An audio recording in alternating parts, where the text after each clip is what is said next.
do a better job of pushing on that ourselves. I want to turn to Neil Steinberg, who chairs the Race to the Top Steering Committee and is also the president of the Rhode Island Foundation, and Commissioner Gist, to give them an opportunity to talk about, as we've talked already, about schools, about students, about parents, and about districts, how you see the work of the state and the broader partnerships that the state creates, addressing some of the issues of planning, partnerships with teachers and unions, and building stronger communities.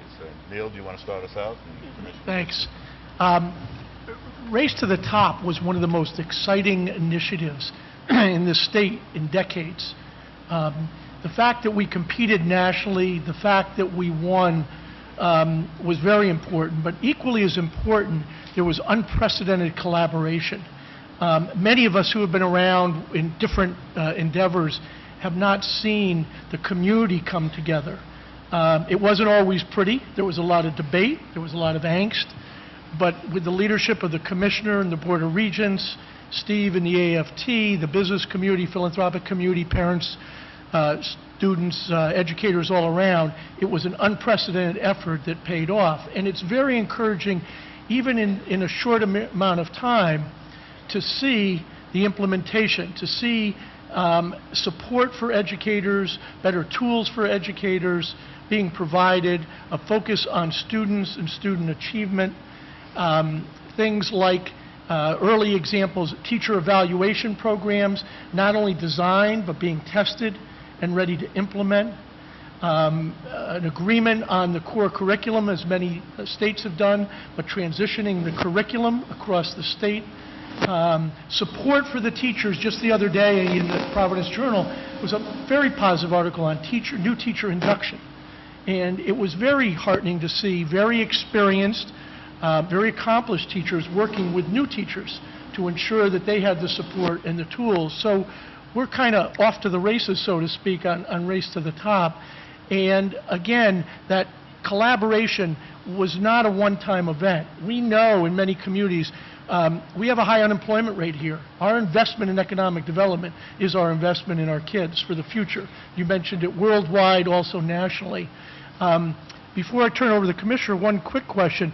We not only want to race to the top, we actually want to be at the top, Mr. Secretary.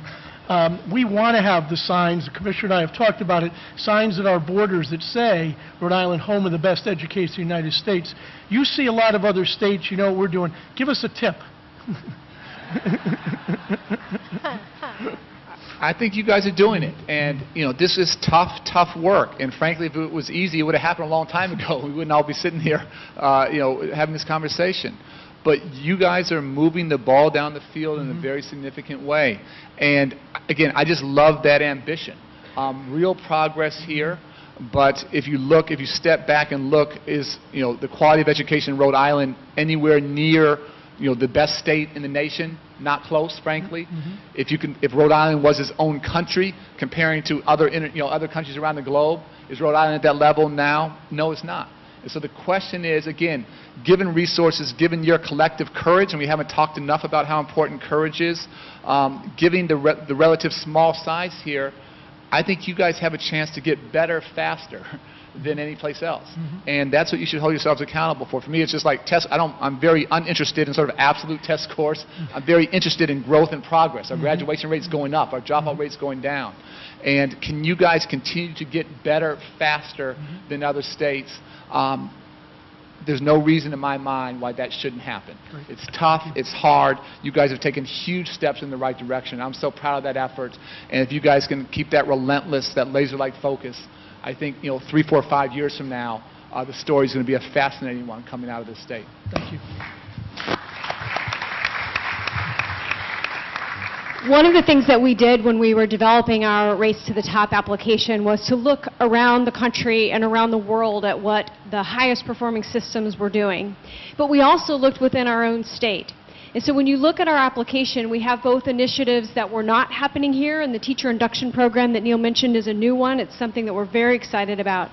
There are also a number of things that we're doing that we're investing our Race to the Top funds in, like curriculum development, that was work that was happening when I arrived in Rhode Island. And so what we wanted to do was preserve the best work and support the work that was going on, while at the same time launching into some new bodies of work that we knew were going to be really important. But I'll tell you something else that we learned about what not only high-performing systems do, including our neighbor Massachusetts, but also what systems around the world and others in the United States have done that when they've seen those major gains. And there are a couple things. What they've done, one really huge one, is that they put a plan in place and then they stuck to the plan. And they stayed with the plan for years, because it takes a very long time. While we're going to see gains, we're going to see exciting things happening, we're going to see improvement, we're going to be building tools and resources and supporting our teachers, and all that will be happening. But to have the kind of systemic changes that we want to see that are going to last for decades, it takes time to build that up. And so we have a plan in our state. It's Transforming Education in Rhode Island is the name of it, and it's supported by our Race to the Top grant. And so we're going to keep implementing that plan, which is everything from the curriculum development and the new teacher support, teacher preparation programs, professional development for our educators, data systems that we're creating, professional learning communities that we're supporting across the state. So there's so many things that are going on, and we're very grateful for the grant to help us to do that. And engagement, I just wanted to touch on for a moment. We learned a lot during the Race to the Top process, and we got better at that community engagement as that process went along, and we've been working at it constantly since then and still today. And so anybody who is in this room or who you talk to afterward, you can let them know that if folks want to be involved in the work that we're doing, there is no shortage of opportunities to be involved. We have steering committees, we have focus groups, we have public forums and webinars, and all kinds of different ways for folks to plug in. I wanted to address Julian's comment because it's so important, and I would underscore, Secretary, what Adiola told you about the youth leaders in our state. We not only have amazing teachers and students in our schools and incredible out-of-school time programs, we have, in Rhode Island, I have never seen the kind of youth leadership that I've seen since I came to Rhode Island. So I just want to say that. But you asked about student engagement in turnaround schools, and in particular, I think, and what I wanted to say is that it's actually in our protocol in the state, there's a requirement that there be a stakeholder group. And so if at any point there's a challenge with that implementation, I would really appreciate that direct feedback, because the expectation that we have is that we have teachers and students and parents all engaged